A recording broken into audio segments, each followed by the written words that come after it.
Мен биринчиден ушу кыргыз элине тынчтык, биримдик каалаймын.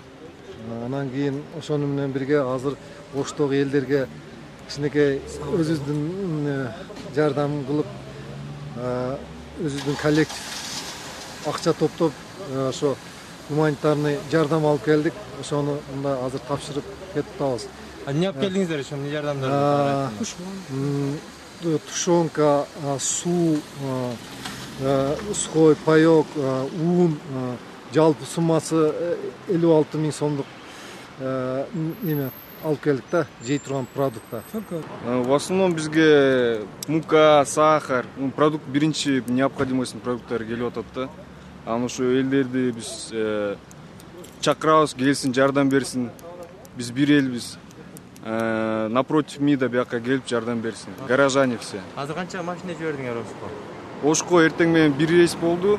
Азыр 2 грузовик кетти. Бир грузовик бир жарым саатта толуп атат да. Кече да бирөө кеткен. Сен бияка эмне болуп өзүңө жардам берип атасың? Мен жөн эле мен өзүмдүн элим үчүн кандай десем, орuyum да. Болею за свой народ, поэтому помогаю.